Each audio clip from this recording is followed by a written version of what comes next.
বাবাদের গায়ের জামা আবার গায়েতে যায় শুকিয়ে। দিন রাত কেটে চলা এই বাবাদের অবসর দেখে যেন যায় লুকিয়ে।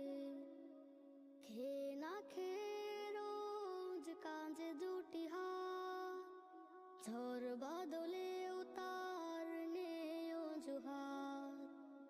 সংসার সকলের সুখেতে বাবার প্রতিটি কদম